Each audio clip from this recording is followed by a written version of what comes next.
Hello, and welcome to this candidate forum with the candidates for the Novato School District, sponsored by the League of Women Voters of Marin County. I'm Allison Howard, member of the League of Women Voters, and with me is Joan Brown, our timekeeper. There are 5 candidates running for 4 seats for a 4-year term. The candidates are Debbie Butler, Tom Cooper, Lee Hamovitz, Greg Mack, and Ross Millerick. The candidates have been invited to make opening statements of 90 seconds. We'll begin in alphabetical order, beginning with Debbie Butler. Great. Hi, I'm Debbie Butler. Thank you to the League of Women Voters for providing this opportunity and this forum. For the past 9 years, I've served as trustee on the Novato School Board. 9 years ago, my son was a 4th grader and my daughter was a 1st grader at Hamilton School. Today, my son is attending Cal Poly San Luis Obispo for his 1st year, and my daughter is a sophomore at Novato High. Besides having a child still in our schools, which I believe is important to provide that balance on the board, I bring experience and decisive leadership. I've demonstrated the commitment that it takes to be a board member by being active, informed, and engaged. I continue to stay current on local, state, and federal issues in order to advocate on behalf of our students. I bring strong leadership. I'm prepared and do my homework. I'm visible at our school sites as well as our district and community events. My priorities are continue to maintain fiscal stability, protect our local control, and ensure accountability. I also want to make sure we continue to attract and retain the best qualified personnel while providing them the tools to be successful.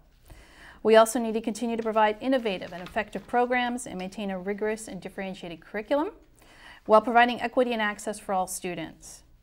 Continuing to strengthen our communication and engagement through collaboration, transparency, and constructive dialogue with students, staff, parents, and community. I'm passionate and believe in public education and that all students deserve an education that prepares them for college, career, and citizenship. Thank you. Thank you. And Tom Cooper. Thank you. First of all, thank you to the League of Women Voters for sponsoring this event. I've served as a trustee in the Novato Unified School District School Board for the past 8 years, and for one of those years I've served as president. I've served as the president of the Marin County School Board Association for 2 years. I'm a parent of 2 daughters, both of whom have graduated from Novato High School and benefited greatly from our schools. The district has had some challenges over the past 4 years. We've come through and survived one of the most difficult financial times in recent history. This district, under the current board's leadership, managed to keep most of these services intact and cuts away from the students. Our class sizes are still low, and we've been able to give our employees the well-deserved increases to their compensation. We in education are in an exciting time. We have the new Common Core state standards. We are preparing our students to have success into the future. I recently visited one of our school classes and saw a great collaboration going on in the classroom. They're engaged and excited to be learning. Novato Unified School District is a very diverse community. I feel strongly that we need to direct our attention to the high achievers as well as the ones that are underperforming. Finally, I think Novato Unified School District is in good financial position now, and we need to be mindful of the future and the importance of living within our means. I will be looking at ways we can cut expenses, looking into ways of maximizing some of our assets. I will work diligently on these and other important issues that affect our students. Thank you. Thank you. And now we'll move on to Lee Hamovitz. Thank you. Thank you. I'm the father of an 8th grader at Sinaloa Middle School, and I'd like to start this with a question. The question is, how was school today? It's a question that every parent asks, and I think it's a question that the school board needs to be asking themselves. We get only one chance to educate a child. They grow, they graduate, and then they're gone. And we have to get that education right for every child in the school district. We need to have a sense of urgency about this. The incumbents do not show a sense of urgency about the education of our children. They may say the district is well positioned for the future, but that's simply another way of saying we know what we need to do, but we haven't gotten around to doing it yet. The incumbents may say they are doing a good job, but the fact is that our test scores are lower than any other of the school districts in Marin.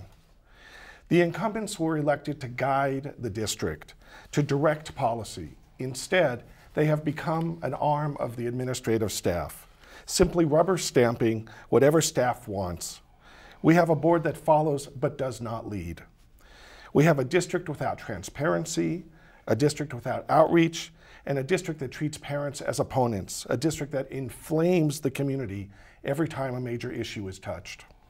When we send our children to school, we need to know they are getting the best possible education. The board can't say they'll get around to it tomorrow. The right education needs to happen now. Thank you. And now we will hear from Greg Mack.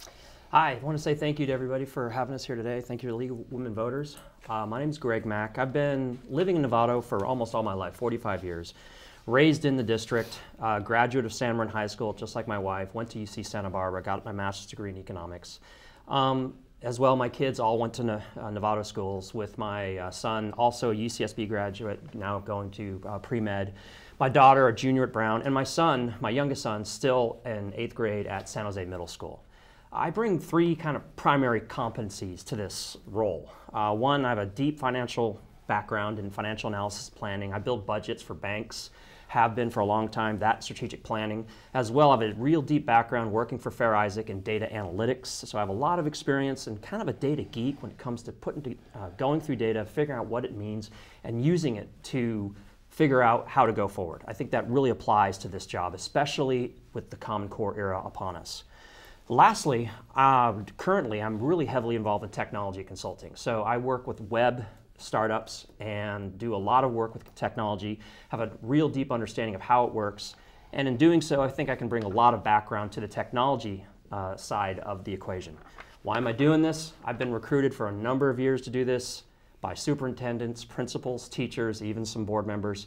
It's time. We have a great group of people. Convergence is here. We can actually bring this district from good to great. And that's what I'm hoping to do by bringing in really more resources that we're bringing. Thanks. Thank you.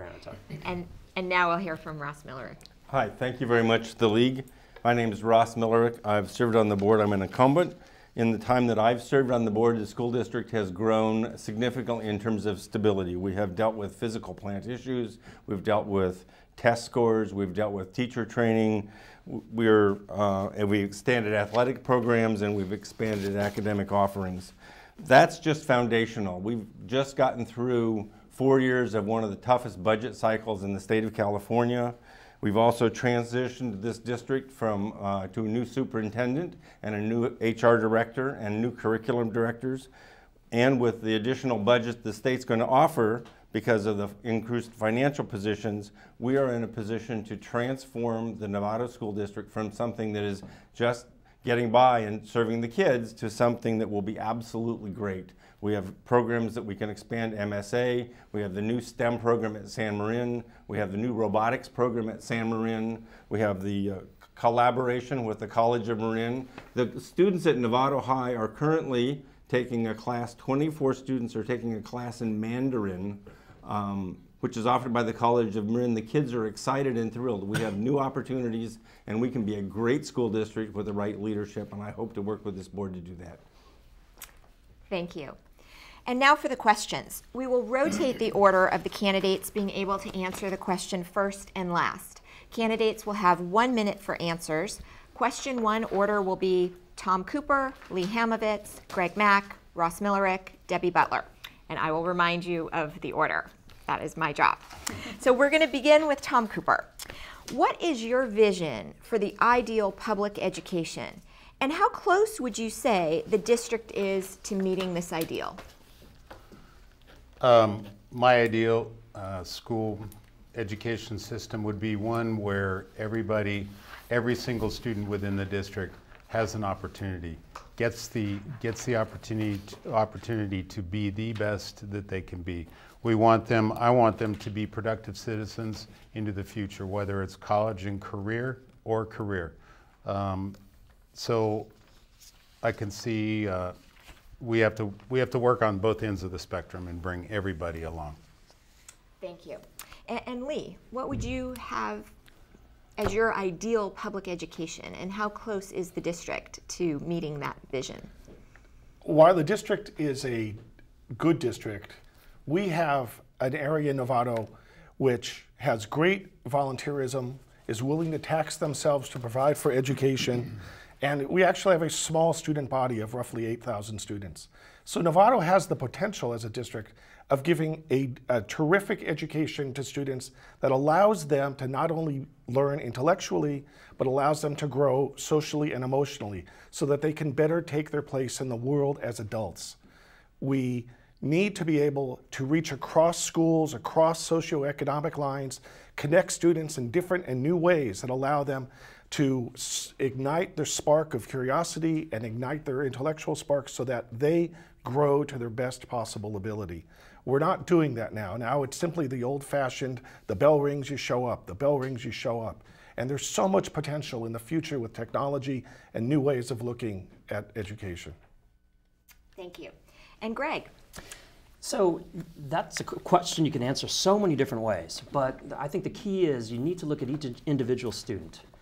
Each individual student has different needs. While I think we do a great job from 8 to 3, whatever the time is, to educate the kid, we can really look beyond that holistically. What drives each student to want to come to class every day, whether it's academic, whether it's some sort of beyond academics type of activity. That's what we need to build, because over the last 10 years, we've had a real rough time from a budget perspective and understandably have cut our budgets to focus just on pure academics. And while that's certainly what we want to do ideally or ultimately, we need to also focus on everything else to, as Tom said, make every kid in our district a productive member of society. And that's, while academics is central to that, we need to round them out and provide all the additional functionality or activities that allow them to do that. So once again, getting each kid to actually want to go to school, what is that, and identifying that. Thank you. And Ross, your vision for the ideal public education. Thank you. First and foremost, this is a school, and there's academic content that you have to have in order to fulfill that core functionality. That's the A through G requirements, and a clear focus on what those are to make sure that you don't, in the process of dumbing down the programs, curtail kids' choice later in life. We have to get that right. But more importantly than that, this is a community. Novato's a small town. This has to be a place where parents and children and students come together and get to be part of a community that has extra activity. We have that in Novato. We have Robotics Club, we have MSA, we have the ROTC program. We have programs that have gone beyond the classroom, and we maintain them through tough budget times because of volunteer efforts and volunteer fundraising. Now with improved state funding, we have a chance to grow this program and expand it. This is a wonderful opportunity in front of us. Thank you. Thank you. And Debbie? My ideal public education is we have to serve the whole student. We cannot just serve the student academically. We provide services that serves the whole student completely, because every student arrives at our district and will continue to arrive at our district differently. Every student is different. We are not a cookie cutter district. We serve each child individually, and we have to continue to do that. We have to provide an environment in the classroom that is engaging, enriching, and they have access to all of the needs that will serve them in the classroom. We have to make sure our financials are in place, and we need to be financially stable. That needs to continue to provide that ideal public education. That is a biggie. And our teachers need to be engaged and prepared and have the professional development they need in order to be successful as well. Thank you. And for our next question, we'll begin with Lee. What are the district's greatest capital needs right now, and how should those needs be addressed? We have a number of facilities that are actually, if not at the end of their useful life, but still need great upkeep. Tremendous maintenance has been deferred, and we're at an interesting point of balance. We have facilities that are relatively old, that need update, and to update them for the future, they're going to probably have to be tremendously remodeled and revisioned. This is going to require probably bonding. We're going to have to go back to the voters again, most likely, but there's no way that we can move the district into the future without upgrading the physical plant, without upgrading the classrooms, the schools, providing the open school, the open classroom plan that is necessary in order to incorporate technology. Our infrastructure in technology is horribly underwhelming. The broadband use in the schools is terrible. And thank you. Thank you. And Greg, Sure. what would you say the district's greatest capital needs are, and how would you meet those needs? I think it's pretty obvious. Everybody been to our schools. There's all kinds of schools that are well past their life. We all know that. And a bond is definitely something we all know we need to do. Several schools need to be really completely revisited, as we know, but money doesn't come out of thin air. Similarly, there's a number of schools that don't have air conditioning. Being at a middle school where there's a competition amongst the teachers to see what was the hottest classroom last week, 92 degrees, set the high. So obviously that's not a good learning environment. Similarly, beyond the actual schools, which is pretty obvious, fields. There's a number of fields that are really substandard because we can't water them, so we have to look at turf. And last but not least, technology. While I agree we need a better technology infrastructure to a degree in terms of investing on top of it, I think the physical infrastructure is actually very, very strong. We just need to invest resources to use it, to take advantage of it, and that's what we haven't been able to do yet. Thank you. And Ross? Whatever money we spend in the school system has to be driven by the goal of academic achievement and the programs that we're going to offer. Spending money because a building is old doesn't make any sense unless you know you're going to use the building for some academic purpose. So I think the clear areas that we are spending money on and we need to continue to spend money on is maker spaces. We need to expand the STEM program at San Marin and give it a physical plant so that can exist. We need to we have a pool at Novato High, which is wonderful, we just built. We don't have a pool at San Marin. There's no comparable facilities at that end of town. We just expanded 2 soccer fields to be full standard soccer fields, but they were done in a very economical way. They need to be upgraded with modern facilities. We need to go back to the community and say, not only do we think these are great academic ideas, we need to ask the community what they think we need to be doing and put together a program so everybody can get on board with a program that upgrades our facilities for a modern education system. And that is what we need to do in the next 4 years. Thank you. And Debbie? Yeah. Our capital needs are wide and expand across the board. Our oldest school is from 1952. Our youngest school is 1968. We have work that needs to be done. Besides just the physical elements of the classroom, because we don't teach in the classroom in rows of desks. That environment is going to change over the next year, and we have to create an environment that's for today and for the future in serving our kids in the classroom. So we have to come up with a different style of the classroom, and that's going to take a fair amount of funds, but we have to provide that environment that is enriching to our kids, and that's the way we're headed. Technology, I think we're in a pretty good place as a district. We're probably one of the best here in Marin County in technology. We continue to have work to do as always, because technology is on the forefront of being in the classroom, and that is important. So the access points there need to be available. And fields, just as we've heard, is important that we provide the academics outside of the classroom. Thank you. And Tom? Thank you.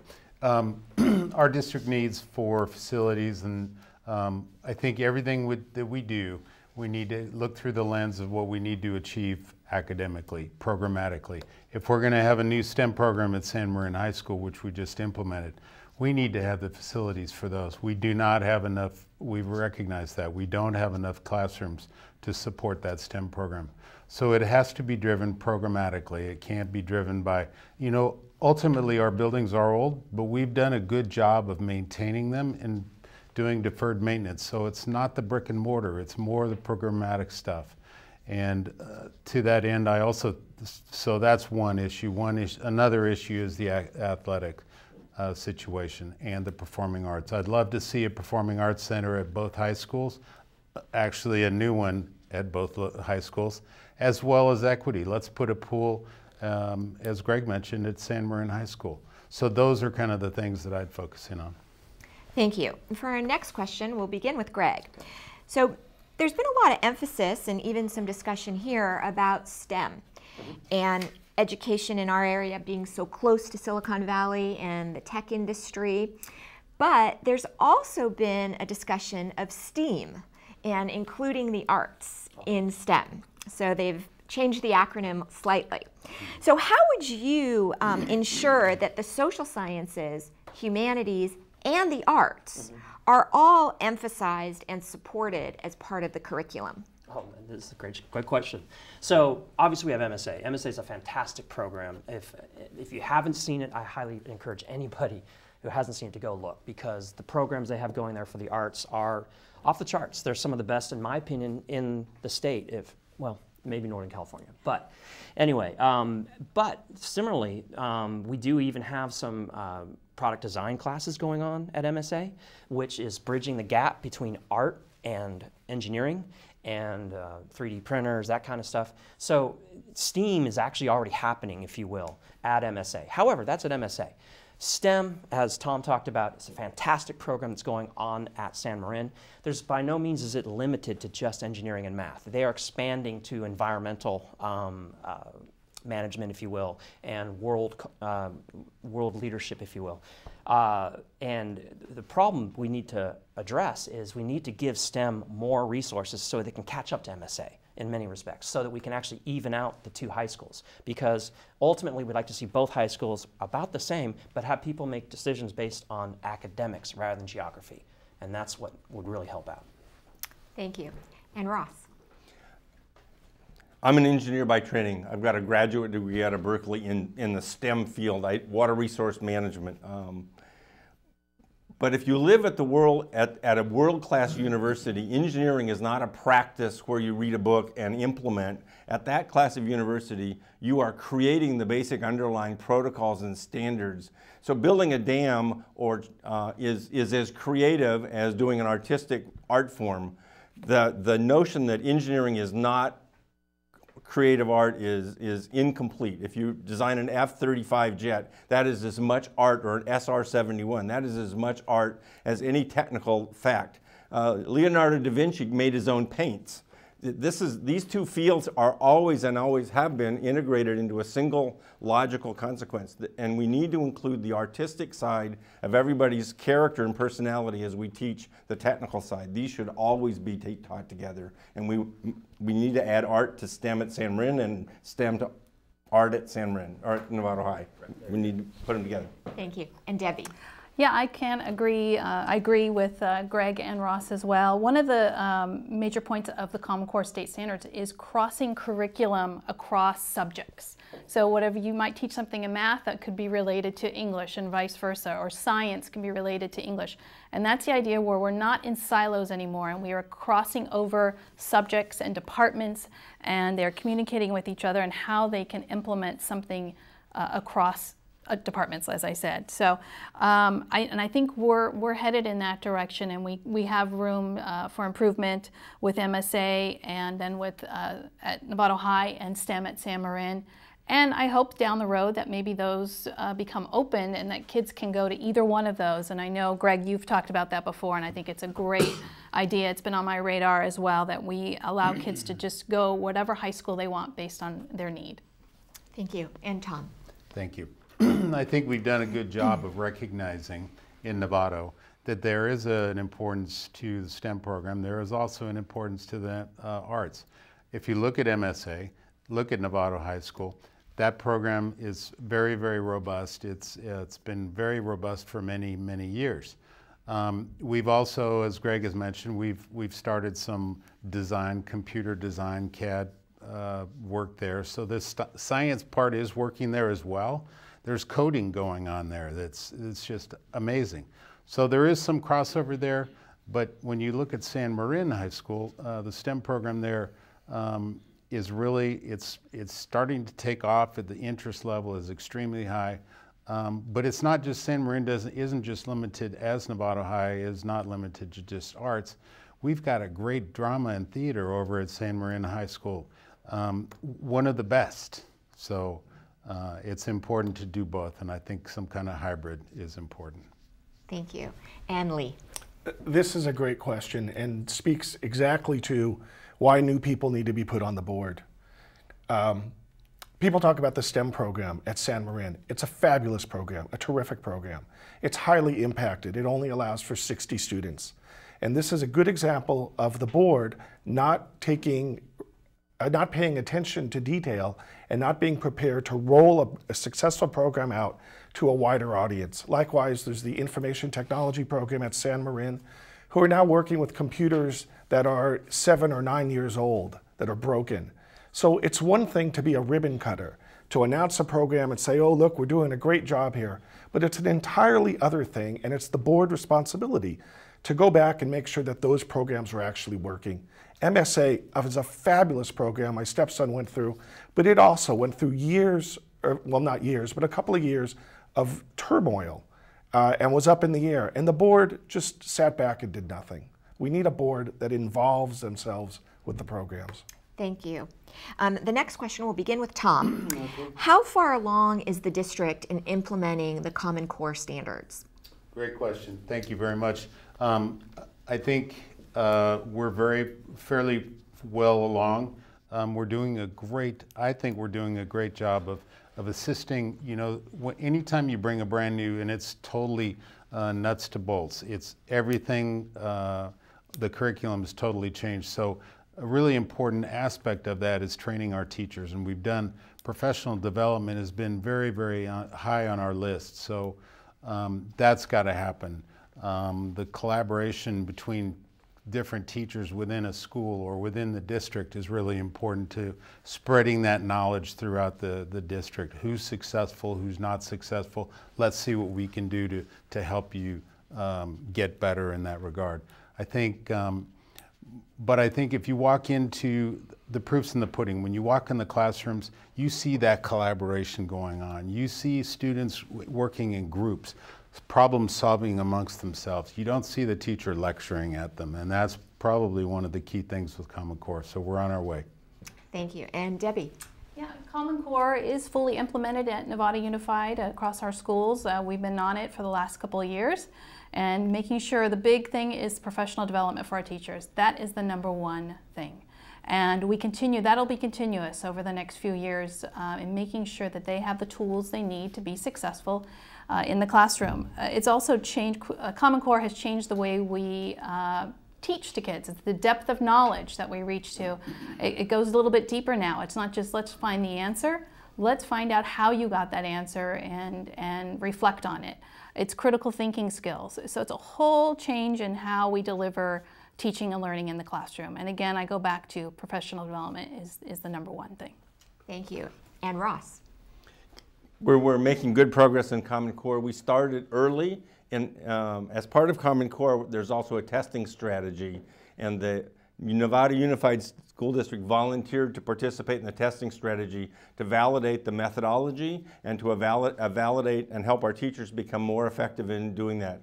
As part of that, we dropped $1 million in funding in order to make sure Wi-Fi connectivity was available in every classroom. We tested that during the test cycle, so there was no problem at all with any kid being able to take the test. In terms of technology, some kids who are young, who were not as keyboard literate, have had some struggles, but that's a state level issue, not a local issue. So we were ahead of the state in figuring that out. In terms of the requirements for teachers learning how to teach to Common Core, it is a much more demanding curriculum for both the student and the teacher, and we've provided lots and lots of mentoring to make sure we're effective in the children learning the content. Thank you. And Lee, what is your assessment of the implementation of Common Core? I think the district has done a fine job implementing Common Core. I think the district has done a fine job implementing Common Core. I think the real issue is the district support of teachers, who I understand have a 15% turnover rate, and also the district's job of outreach regarding Common Core. This is a major change in the way children are educated. It's a change unlike any that anybody in my generation has ever gone through.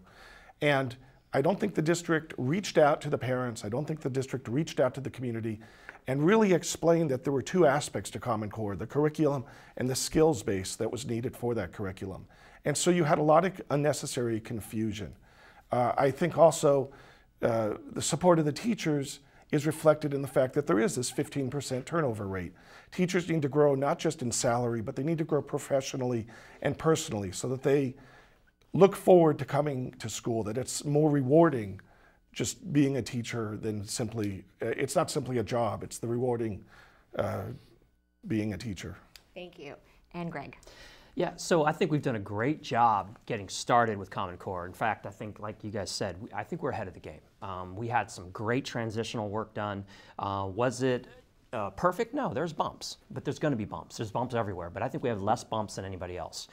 However, it's not an overnight process. You don't just flip a switch. This is going to take a long time. It's probably not going to be done until those first third graders get all the way through. So there's more to come. We have to keep on focusing on this transition. Similarly, teachers, this is a lot harder job. They have to teach Common Core is a lot more difficult than teaching a rote subject. It's kind of like, basically the idea is that if you do a math problem, solve a math problem, solve an English problem, well, in the real world, you do both. And that's what they're trying to teach. So it's very important, as everybody else has said, professional development is critical. We have to keep doing that, but as well, we got to keep these teachers. We got to invest in these teachers and keep them, because we can't put all this investment into training and then lose them. So as Lee said, turnover is a big issue. We need to make sure that we stay on top of that and address it as best we can with support. Thank you. Debbie, we're going to begin with you for the next question. Will you describe the achievement gap in the district and what causes it and what can be done to shrink the gap? Okay. The achievement gap in our district is the inequity of you have the high achieving kids and are scoring very well, and then you have our low achieving kids who aren't doing as well, and there's that gap in between. It's pretty simple. And we have to, each student is served differently, and we have to find the niche in the classroom of how to serve each child individually. And providing additional resources for those kids who are in the lower part of the, are not doing as well, and to bring them up. Each student is different, as I've been saying, and to provide them the services. So it's called equity and access, and we have to provide that to them, to the students, the services they need in order to bring them up to the kids who are high achieving and are doing great and on their own, they're doing fine. These kids down here are going to need additional services, additional outside sources, and Novato Unified is doing that. We are providing additional services for those kids. Thank you. And Tom? So the achievement gap has been a point of discussion for as long as I can remember. So it has not gone away. We keep, our goal is obviously to eliminate it. Haven't been completely successful in that. Novato Unified has done an excellent job in bringing those lower achieving kids. Number one, you have to identify them, you have to test them. We have formative testing throughout the year, keeping a very close eye on achievement. So if there is an issue that comes up or a student has been identified as specific need, we've done a good job of, through community liaisons. The district has, much of the work is including parents in this whole thing. Parents, of these kids do not get engaged. If you don't go out, we actively go out into the community and reach out to them, engage them. So they become it's ownership. So we're doing a lot. So I feel happy that we're heading in the right direction. Thank you. And Lee? Hi, the achievement gap is again one of those issues where when you drill down into it, you see the lack of outreach and the lack of attention to detail. We have some serious economic steps, socioeconomic differences in Novato, and we need to make sure that all of our students, especially the English learning students, are brought up to the same level as the district as a whole. And one of the ways you do that is outreach. One of the ways you do that is attention to the individual student. One of the ways you do that is paying attention to the student's larger learning environment, the family, as has been mentioned. But again, we have a district which wanted to hire a liaison and didn't get around to hiring that liaison until the beginning of the school year. So while somebody should have been out during the summer talking to parents, bringing parents on board, getting parents involved in their children's learning, they missed that opportunity. Thank you. And Greg? So the achievement gap is pretty intractable. It's not just us. And you read the literature, no one really has an answer. It's very hard to address. That said, there are some things that I think we're doing. We have a lot of point solutions, but I think we might want to look at how to combine those point solutions into an overarching strategy. Things like AVID, PK, et cetera. that's one thing. The other thing is differentiated learning, which Common Core really addresses. The whole idea of allowing different kids with different abilities to work in the same classroom so that the kids that are trying to keep up have a chance to, so they're not tracked off in the 4th grade and not able to actually close that achievement gap. With regard to results, unfortunately, the new results, it seemed like we were narrowing it, and I'm not just pointing to Novato, but I think in general, but the achievement gap is stronger than ever. So I think it's a very important thing for us to address, and I'm looking for ideas on how to do it from an overarching perspective, and it's really going to require probably a lot of data and ultimately individual education plans, I think is the real challenge for us. Thank you. And Ross. The achievement gap is real, and it's it can be caused by 2 separate areas. One is that a child has a different basis that they're coming from in a different family situation, and that's hard to address. You have to go out and meet the individual parent. You have to get them on the campus. You have to engage them. We have principals who walk the neighborhoods looking for baby carriages to introduce themselves, so 4 years later that child will come to the school and they know it's a home that they can have. I have participated in the Algebra Academy out at Loma Verde, where we outreach to kids where their specific individual students get instruction. The bigger concern that I have is we have some institutional barriers where a counselor directs some kid who's not English literate away from a college course, and as an institution we need to be very sensitive to those, because that's not somebody suffering from their own limitations, it's that we impose them on them. That's an area that as a district we need to be extra cautious on, and we are focused on and looking at now this year as we have in years past. Thank you. Building on that question, we're going to start with Tom for our next question. How can the district support students in high school that are not able or ready to go to college? Are there technical classes that could be brought back, maybe a partnership with College of Marin, sources that students will have? You're helping me. Just, just so we touch on some of these ideas. Sorry. Yes. I'll switch places with some of you. Yeah. To answer that question, yes to everything you said. One of the main things that I think is we have to offer more than one option. I want our kids when they graduate from Novato High or San Marin to be ready to go to college. If they choose not to go to college, that's great. We need to prepare them for that as well. If we see that they are interested in, I'm not really necessarily interested in going to college, but by the way, I want to go over and build robots or work for Microsoft or do something. We need to facilitate that. And the way to do that, in my mind, is offer some challenging classes. I think the idea, as you mentioned, actually, partnership with College of Marin, which Novato Unified and a couple other districts in the county here have started. And it's called Compass Program, and it's it's going to be the success to that question you just posed to me. Thank you. And Lee.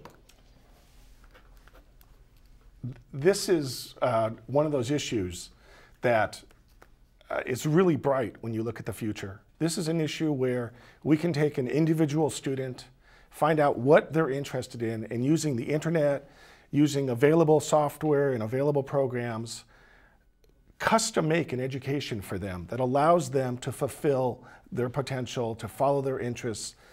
There are programs in what are called nano certification, where you learn just a little bit about coding, you learn about auto mechanics, you learn about auto electronics, about avionics. We need to treat these students who aren't going to go ahead to college as individuals and pay with just special programs designed specifically for them. There's just great potential in this field. This is an exciting possibility for all of our students to go in that direction. Thank you. And Greg. Sure. So as Tom mentioned, Compass is a great program. We're already working with College of Marin, and I took the tour and I was pretty impressed. There's some really cool stuff going on there, especially with the auto shop stuff. That said, though, I think at the same time we still need to give kids the foundation to be able to do whatever they want to do, whether it is a college or it's some sort of professional career. But at the same time, not every kid's going to go to college. And I think there has been a mistaken thought process that we've all kind of tried to push kids off to college. So that said, Auto shop is one, but as well, there's technology classes at San Marin, the one that Lee's talking about. That's actually, there's a networking operation going on there. Kids can learn to be network professionals. They can also learn to be IT professionals. There's also the design class, once again, at Novato High, is teaching kids how to go out into the world of design and also go into the trades. One thing I think we probably do need to be careful of is we aren't paying attention to the trades. We might need to go back to that good old wood shop, but maybe in a different way, a new invented wood shop. Thank you. And Ross? Not every person, every child is, and not every person or every child is going to end up with a college degree, a 4-year or a 6-year degree. But we need to make sure that they have the choices and the opportunities. And as you bring college courses on to the high school campuses and they have the vision to see what's possible, they can see that they have a choice. And what may come from that is a person decides that they want to be in the trades, they want to be an electrician, or they decide they want a 2-year degree and they want to be a court reporter or a dental hygienist, or they want to go out into a 4-year college. Our job is to open the doors for all of these kids and make sure that every one of those paths that they choose, they can be successful economically and continue to live in the county that we all live in. We have to make sure that all of those opportunities are open and visible to every one of the kids. Thank you. Okay. And Debbie? Yeah. I think it's been said here that we know that not every child is going to go to college, but we can prepare them to go to college, and that's our job. And then once they get to graduating, they have an option of deciding what they do, but we know we've prepared them for either or, for college or career. One of the things I think we'll probably be starting to look at is career technical education pathways, career tech pathways, and that a student takes a few courses during their high school years in relation to a career, a path that they would like to go down, and they have a few classes each year relating to that subject matter or to that field that interests them. And I think that is going to make high school so much more engaging for a student to find that pathway that they like and to be able to have that opportunity in their high school years to take the courses. Thank you. For our next question, we'll begin with Lee. What specifically would you like to see your superintendent focus on for 2016?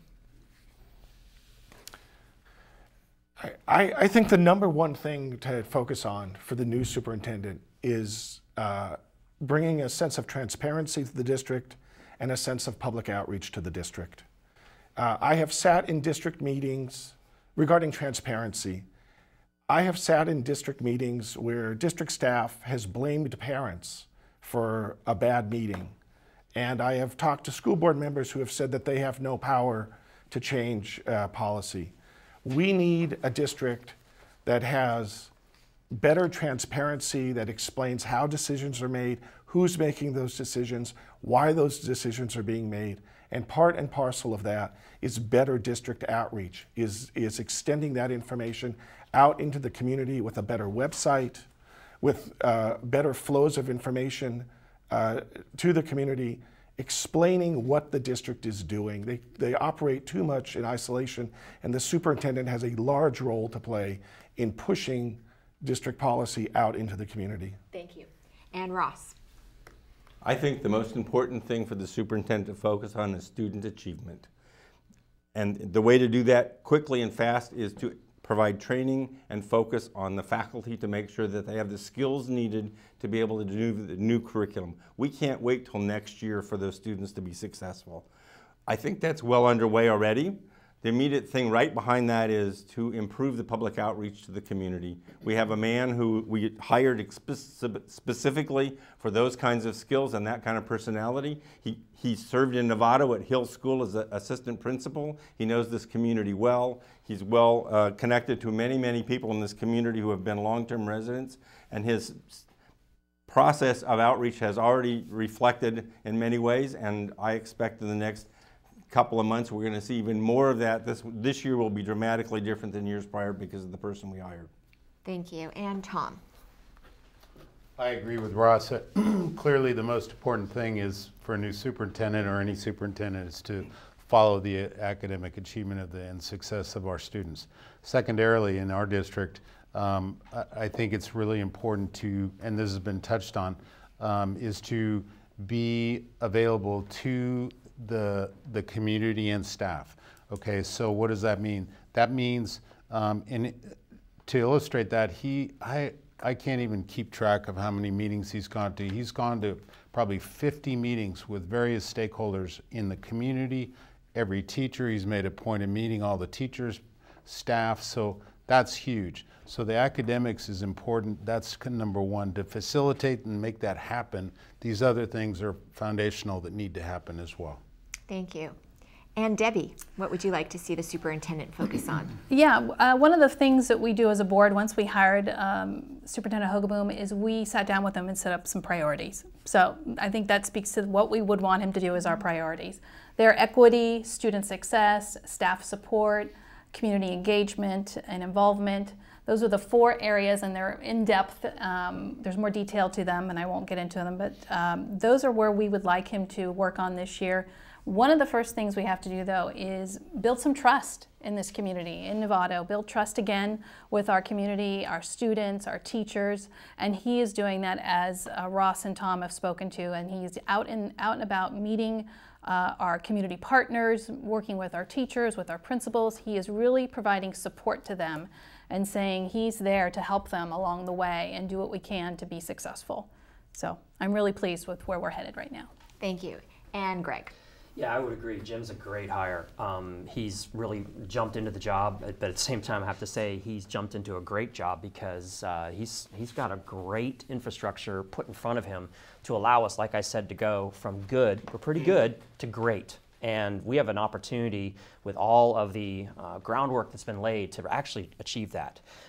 So as well, though, I think we need to continue to push teacher support, whether it's in terms of staffing or not necessarily comp, but just the overall support. We did that with hiring a new HR person, but as well technology, giving the teachers the data they can do their job, and coordinating all of these new pieces that are out there. That's going to be Jim's job, and that's going to be tough because there's so many new things we've got going on. Coordinating it will be key, and I think you start out with the planning process. Last but not least, marketing. I know we're not a corporation, but a little bit of marketing would be key because ADA is going down, but we don't have to just accept that. We can actually bring in more folks by doing just a little bit more marketing. Just put a little bit into it. Thank you. Our next question will begin with Ross. Yes. How should teacher performance be measured, and what are some challenges in evaluating teachers? So the rules are pretty clear. Teachers have a supervisor that manages them. They have a right to have a single supervisor that does that work. The model for doing that work, however, is, I think, the more important question.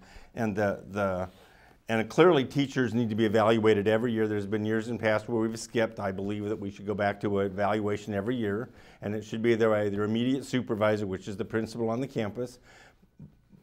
What we haven't had, in my view, but we have this year, I've seen the plans that the superintendents talk to the principals, is the evaluation criteria against the board goals and evaluation criteria against the district goals in terms of Common Core, academic achievement, and equity are being measured.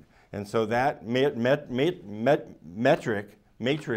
has been given to the principals, and the principals will use it to evaluate the teachers. I think we're going to see an opportunity for both principals and teachers to step up to doing a better job because of the new leadership. Thank you. And Greg? So it's certainly not test scores. So I'll just put that out right now. Test scores are a panacea. They're not really the only way you can measure the success of a teacher because obviously there's a lot more involved.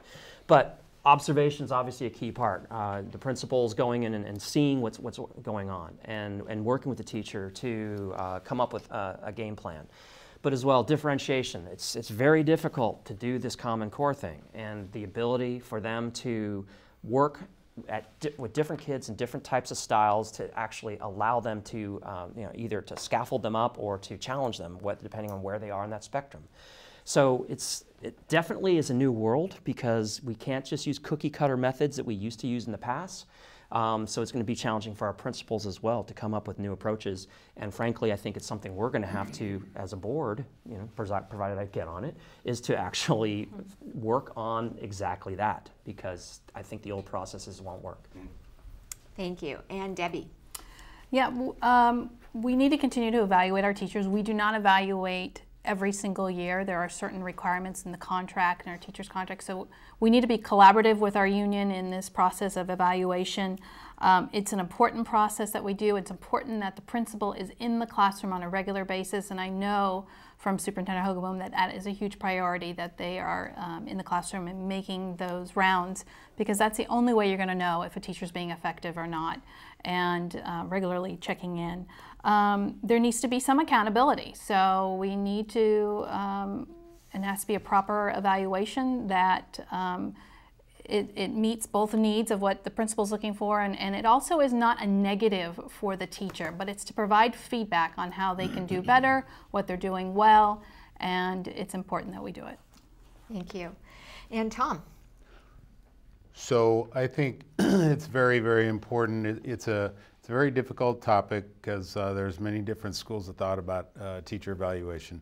So I think we're doing, or from at this point forward, our new superintendent has taken it upon, as Debbie said, has taken it upon himself to really focus in on his charges, the principals, and ensuring that they are visiting the classrooms to make sure that the teachers in those classrooms are doing a good job and serving our students.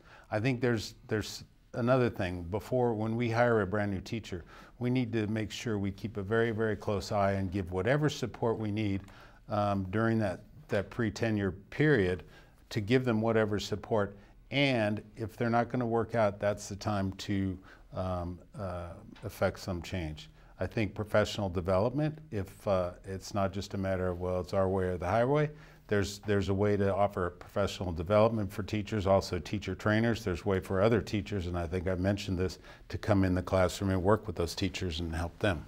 Thank you. And Lee? It's expensive to hire and invest in a teacher, and we certainly should not be using test scores to grade teachers. All that does is end up having the teacher teach the test. It's not a solution to teacher evaluation. We need more observation in the classroom, and we need, when we observe teachers who aren't living up to our standards, to coach them. It is cheaper to retain a teacher and coach them, show them better teaching styles, ways of approaching the children, different ways of bringing life to a subject. It's better to do that than it is to simply say to a teacher, you're not meeting our standards and we need you to go. But there's another issue that speaks again to this board and its attention to detail. I know people who've had teachers who've had their children take notes in school on animated Disney movies. I've seen teachers not finish a complete semester of a curriculum. We need to, in addition to supporting our teachers, make sure they understand there's some basic requirements for the education and achievement of our students. Thank you. And this is going to be our last question. We will begin with Greg. What are your 3 top goals that you hope to achieve on your during your tenure on the board? Okay. So it's kind of an overarching theme is proactive investment. So I want to see us invest in teacher retention, because we're training them so much. We need to keep them and keep them in the district after putting so much money into them. As well, want to invest in infrastructure, whether that's technology or in the facilities themselves. There's so many different pieces of infrastructure we need to work on. I think everybody's touched on them. And beyond that, I guess the third one would be really focus on extracurriculars, because once again, we can focus all day, and we have done a great job, I think, focusing on academics, and we can continue to do that. But now that we have more funding, with the LCFF actually driving our share of funds, our funds are going up from 61 million just 3 years ago to 79 million now, and they're going to continue to go up. It's time to invest in extracurriculars that have been cut to the bone. Well, they've been eliminated pretty much. Right now, football players pay, I think, $1,200 just to play football, as an example. Thank you. And Debbie?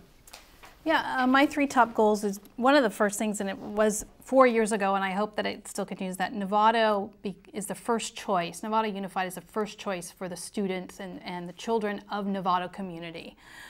We do lose some kids to private school, and I think we're on the tipping point of making some great adjustments with this new Common Core and the local control funding formula, allowing us to have financial stability in a better way, that I think we're going to see much needed change in Novato Unified that's going to be very attractive to all students. So that's one of my top three, one of my number one things.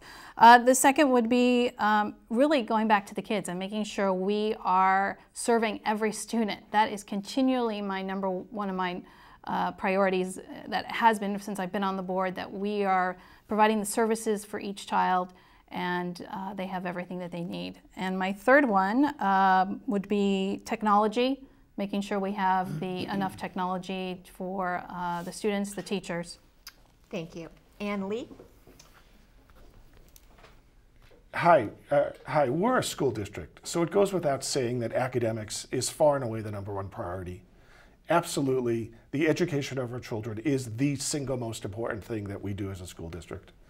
But past that, there's a real need for this board to no longer act as an extension of district staff.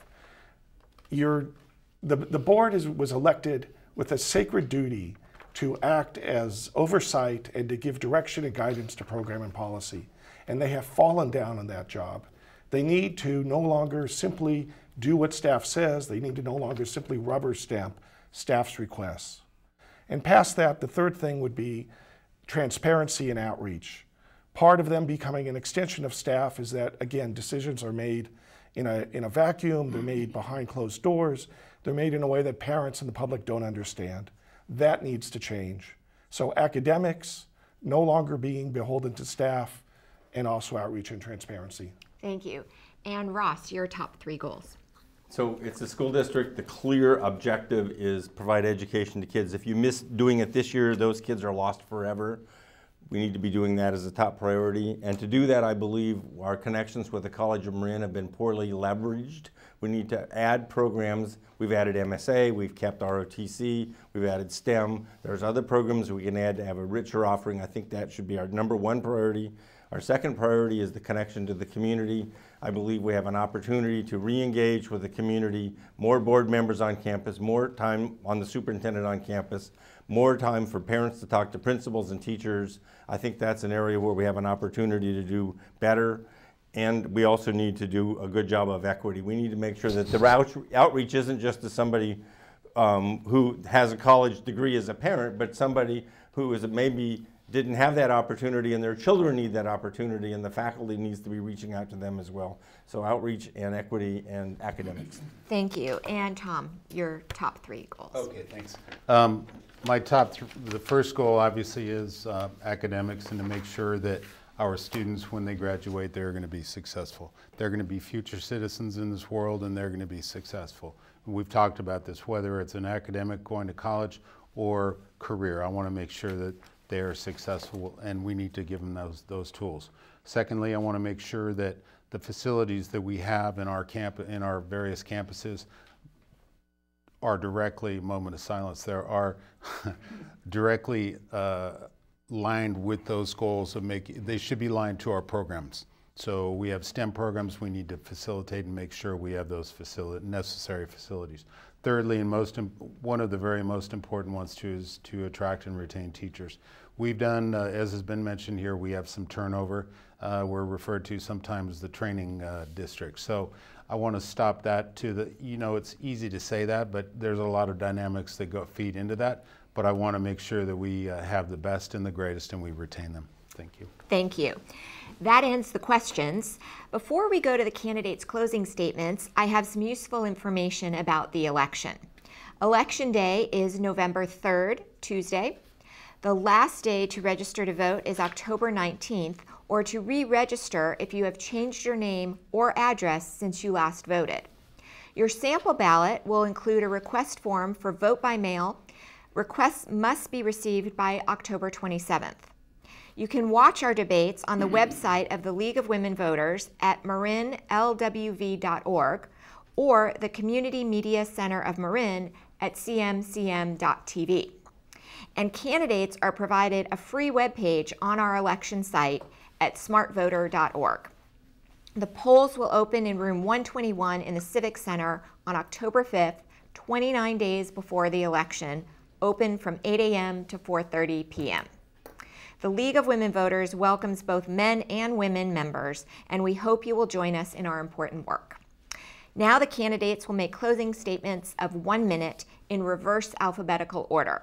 Ross Millerick, Gregory Mack, Lee Hamovitz, Tom Cooper, and Debbie Butler. Ross, we'll begin with you. The most important thing that we have to do for the next 4 years is to build on top of the solid foundation the Novato Unified School District has already built. We have buildings that are sound. We have a technology network that is unparalleled in the state. We have Wi-Fi in every classroom. We have teachers. We have teacher training. We have a new superintendent. We have a new director of human resources. We are in a position to make a huge difference. The challenge for us for the next 4 years is to change the academic standards that we hold for ourselves, raise them, include college tracks and include career tracks to create larger opportunities for the students of Novato, increase their opportunities to get scholarships, and allow them for a much successful position in life. This is our job as a civic agency funded by the local community. That's what I look forward to achieving in the next 4 years with your support. Thank you. And Greg. So I would like to use the next 4 years to really do some proactive investment in the district so that we can go from, like I said before, good to great, and really make this district a destination so that people actually move to Novato for our schools, so that teachers actually come to our district for our schools and for our programs and for our technology and for everything else that makes their job so much better. And as well, last but not least, so that the neighbors of our schools actually invest in their schools as well, in the community, so that we actually snowball to the point where everybody's supporting our schools. This is all about our neighborhood schools. This involves, once again, working on teacher retention, giving them the technology, the data, as well as the professional development that they need to do their jobs and grow in their jobs, invest in infrastructure, technology, as well as, of course, facilities.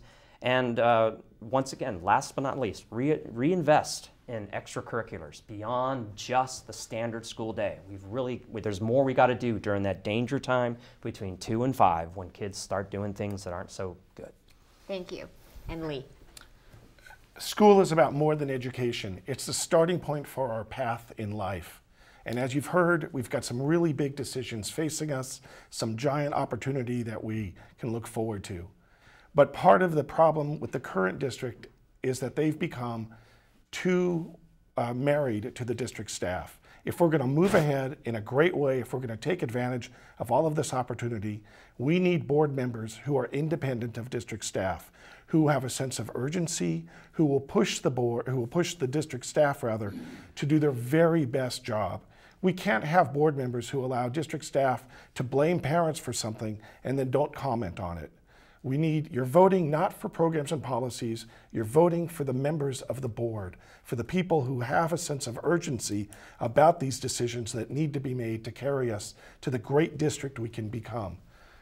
There's a lot of potential here in Novato. We just need to act on it and act on it in a way that's true. Thank you. Tom. Thank you. Novato Unified has had some serious challenges over the past several years. However, under the current board's supervision and leadership, we have positioned the district to have strong financial footing as well as making some strong improvements in the education of our children. With a AA+ credit rating, which only 15% of all the school districts in California have, we've demonstrated that we make sound decisions. This is an exciting time for education. The district has a new superintendent who is an exceptional leader. Our teachers are embracing the new Common Core curriculum and are taking advantage of much professional development. We must continue to grow our science, technology, engineering, and math programs. I'd like to see more programming classes like code writing at the Novato High School. To accomplish these things, we need more classrooms and facilities tailored to these programs. We have a very diverse population here in Novato, and I'm dedicated to ensuring that every child has the best opportunity for academic success. I'm an honest person. I do my research. I build consensus and regular site visits, and I thank you very much. Thank you. Debbie. Yeah, there has been a seismic shift in education within the last 2 to 3 years, and with the new Common Core state standards, the local control funding formula, the local control accountability plan, and the new state testing. Novato Unified, along with the board leadership, has embraced these changes and continues to provide strong academics through high quality instruction. So we have work to do, and we've been saying that here today, but we are on the right path to provide a great education for kids. and we will do that. When I was appointed back on the board in 2006, my reasons for wanting to serve on the board had nothing to do with an issue or concern, but I felt my background, experience, and my work ethic could add value. I still feel that way today. I'm committed, knowledgeable, I listen to all viewpoints, and I'm prepared to do my homework, and I'm visible at our schools and in our community. I look forward to serving the next 4 years and continue to advocate on behalf of almost 8,000 students. Thank you. Thank you, Debbie. That ends the candidate forum. Thank you again to all of the participants in this debate, to Joan Brown, our timekeeper, and to you, the voters, for joining us.